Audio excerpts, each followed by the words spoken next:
ಜಮ್ಮು ಕಾಶ್ಮೀರದಲ್ಲಿ 18 ಜನ ಯೋಧರು ಪ್ರಯಾಣಿಸ್ತಾ ಇದ್ದಂತಹ ಸೇನಾ ವಾಹನ ದುರಂತ ಆಗಿತ್ತಲ್ಲ. ಆ ಪ್ರಕರಣಕ್ಕೆ ಸಂಬಂಧಪಟ್ಟಂತೆ ರಾಜ್ಯದ ಮತ್ತೊಬ್ಬ ಯೋಧ ಉಸಿರು ಚೆಲ್ಲಿದ್ದಾರೆ ಅನ್ನುವಂತಹ ಮಾಹಿತಿ ಸಿಗ್ತಾ ಇದೆ. ಕೊಡಗು ಜಿಲ್ಲೆಯ ಯೋಧ ದಿವಿನ್ 28 ವರ್ಷ ಅವರಿಗೆ. ಅವರು ಈ ದುರಂತದಲ್ಲಿ ಸಾವನ್ನಪ್ಪಿರುವಂಥದ್ದು. ಸೋಮವಾರಪೇಟೆ ತಾಲೂಕಿನ ಅಲೂರು ಸಿದ್ದಾಪುರ ಗ್ರಾಮದ ಯೋಧ ಅಂತ ಹೇಳಿ ಗೊತ್ತಾಗ್ತಾ ಇದೆ. ಶ್ರೀನಗರ ಮಿಲಿಟರಿ ಆಸ್ಪತ್ರೆಯಲ್ಲಿ ಚಿಕಿತ್ಸೆಯನ್ನು ಪಡಿತಾ ಇದ್ರು ದಿವಿನ್. ಚಿಕಿತ್ಸೆ ಫಲಕಾರಿಯಾಗದೆ ರಾತ್ರಿ ದಿವಿನ್ ಕೊನೆ ಉಸಿರೆಳೆದಿದ್ದಾರೆ. ಶ್ವಾಸಕೋಶಕ್ಕೆ ತೀವ್ರ ಹಾನಿಯಾದಂತಹ ಹಿನ್ನೆಲೆಯಲ್ಲಿ ಚಿಕಿತ್ಸೆ ಫಲಿಸದೆ ಆಸ್ಪತ್ರೆಯಲ್ಲಿ ಕೊನೆ ಉಸಿರನ್ನು ಎಳೆದಿದ್ದಾರೆ. ಅವರ ಕುಟುಂಬಸ್ಥರಿಗೆ ಸೇನೆ ಮಾಹಿತಿಯನ್ನು ಕೊಟ್ಟಿದೆ, ಜಿಲ್ಲಾಡಳಿತಕ್ಕೆ ಮಾಹಿತಿಯನ್ನು ಕೊಟ್ಟಿದೆ. ಕುಟುಂಬಸ್ಥರ ಆಕ್ರಂದನ ಮುಗಿಲು ಮುಟ್ಟಿರುವಂಥದ್ದು. ದಿವಿನ್ ಅವರ ಫೋಟೋವನ್ನು ನೀವು ಗಮನಿಸ್ತಾ ಇದ್ದೀರಿ. ಮೊನ್ನೆ ಜಮ್ಮು ಕಾಶ್ಮೀರದಲ್ಲಿ ಸೇನಾ ವಾಹನ ಕಂದಕಕ್ಕೆ ಬಿದ್ದು 18 ಜನ ಯೋಧರಿದ್ದಂತಹ ಸೇನಾ ವಾಹನ, ಅದರಲ್ಲಿ ರಾಜ್ಯದ 3 ಯೋಧರು ಸಾವನ್ನಪ್ಪಿದ್ರು. ಅವರ ಅಂತ್ಯಕ್ರಿಯೆ ಸಕಲ ಸರ್ಕಾರಿ ಗೌರವಗಳೊಂದಿಗೆ ನೆರವೇರಿತ್ತು.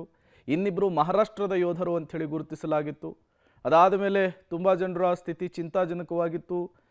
ಸೇನಾ ಆಸ್ಪತ್ರೆಯಲ್ಲಿ ಅವರಿಗೆ ಟ್ರೀಟ್ಮೆಂಟನ್ನು ಮುಂದುವರಿಸಲಾಗಿತ್ತು. ಅದರಲ್ಲಿ ದಿವಿನ್ ಕೂಡ ಒಬ್ಬರು.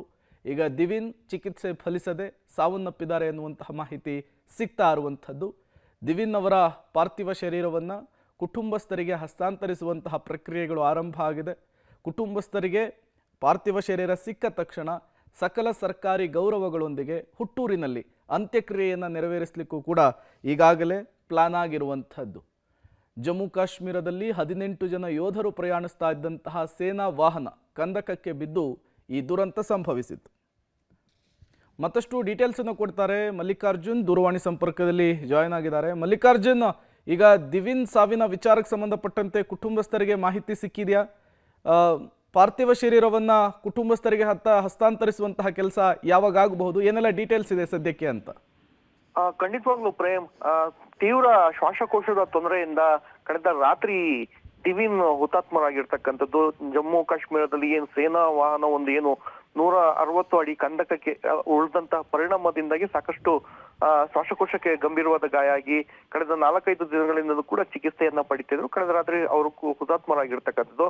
ಈ ಹಿನ್ನೆಲೆಯಲ್ಲಿ ಕಳೆದ ಶುಕ್ರವಾರವೇ ಅವರ ಮನೆಯವರಿಗೂ ಕೂಡ ಮಾಹಿತಿ ರವಾನೆ ಆಗಿತ್ತು. ಈ ಹಿನ್ನೆಲೆಯಲ್ಲಿ ಅವರ ತಾಯಿ ಮತ್ತೆ ಕುಟುಂಬಸ್ಥರು ಶ್ರೀನಗರದ ಏನು ಆರ್ಮಿ ಆಸ್ಪತ್ರೆ ಇದೆ ಅಲ್ಲಿಗೆ ಹೋಗಿ ಅವರು ಆ ಮಗನ ಚಿಕಿತ್ಸೆಯನ್ನು ಕೂಡ ನೋಡ್ತಾ ಇದ್ರು ಮತ್ತು ಆರೈಕೆಯಲ್ಲೂ ಕೂಡ ಅವ್ರ ತಾಯಿ ಪಾಲ್ಗೊಂಡಿದ್ರು. ಆದ್ರೆ ಕಳೆದ ರಾತ್ರಿ ಮೃತಪಟ್ಟ ಹಿನ್ನೆಲೆಯಲ್ಲಿ ತಾಯಿ ಕೂಡ ಅಲ್ಲೇ ಇರೋದ್ರಿಂದ ಏನ್ ಮೃತದೇಹ ಕೂಡ ಆಸ್ಪತ್ರೆಯಲ್ಲೇ ಕೂಡ ಇದೆ. ಇದಾದ ನಂತರ ಈಗ ಜಿಲ್ಲಾಡಳಿತಕ್ಕೆ ಮತ್ತು ರಾಜ್ಯ ಸರ್ಕಾರಕ್ಕೆ ಒಂದಷ್ಟು ಸೇನಾಧಿಕಾರಿಗಳು ಮಾಹಿತಿಯನ್ನ ನೀಡಿ ನಂತರ ಹಸ್ತಾಂತರವನ್ನ ಮಾಡುವ ಪ್ರಕ್ರಿಯೆ ಕೂಡ ಆಗ್ಬೇಕಾಗಿದೆ Prem. Okay, thank you Mallikarjun ತಮ್ಮೆಲ್ಲ ಮಾಹಿತಿಗಾಗಿ.